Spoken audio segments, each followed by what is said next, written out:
Praise the lord. Good morning అండి. అందరూ బాగున్నారా? ఎలా ఉన్నారు మీ కుటుంబ సభ్యులు? ఈ వర్షములో నిన్నటి దినాన మొన్నటి దిన మీ అందరి కోసం మేము అందరూ ప్రార్థన చేశాం.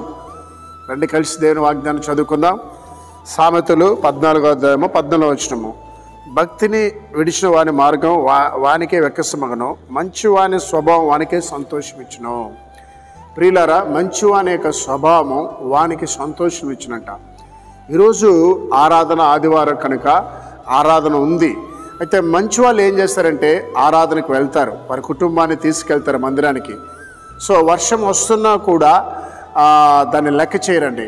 నేను నా దేవుని కోసం మందిరానికి వెళ్ళాలి, దేవుణ్ణి ఆరాధించాలని మందిరానికి వెళ్తారు. అయితే ఈ స్వభావం వల్ల అది నీకే మంచిది. కొంతమంది ఏం చేస్తారంటే ఎప్పుడెప్పుడో వర్షం వస్తుందా, సాకు చెప్దామా, ఇంకేముందిలే వర్షంలో ఏమి వెళ్తాం, పాస్టర్ గారికి అన్నీ తెలుసులే అని అనుకొని ఆగిపోతారు. అది వారికి మంచిది కాదండి. ప్రభువు చూస్తున్నాడు నిన్ను, పాస్టర్ గారు కాదు. నువ్వు దేని కొరకు మందిరానికి వస్తున్నావంటే, చర్చికి వస్తున్నావంటే యేసయ్య కోసం. కనుక నువ్వు ఏది చేసినా యేసయ్య చూడాలని చేయాలి, యేసయ్య మెచ్చుకోవాలని చేయాలి.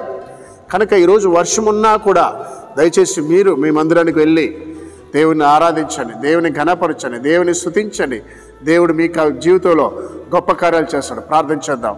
మహోన్నతుడా, పరిశుద్ధుడా, ఉదయకాల నా వాగ్దానం బిడ్డల మీద అభిషేకించండి. అయా ప్రపంచమంతా ఈ దినం ఆరాధన నీకు మహిమకరంగా జరగాలి. ముఖ్యంగా నా ప్రభా, ఈ వాగ్దానం విన్న బిడ్డల మీద నీ కృప ఉంచండి. అనారోగ్యంతో ఉన్న బిడ్డలు మీరు స్వస్థపరచండి. ఆర్థిక ఇబ్బందులు ఉన్న బిడ్డలకి మీరు సహాయం చేయండి. మానసికంగా ఉన్న వారికి తోడుగా మరి ప్రార్థిస్తున్నాం. అయా ప్రభా, కుటుంబ సమస్యలతో ఉన్న వారికి సహాయం చేయమని యేసు నామములో ప్రార్థిస్తున్నాం తండ్రి. ఆమేన్.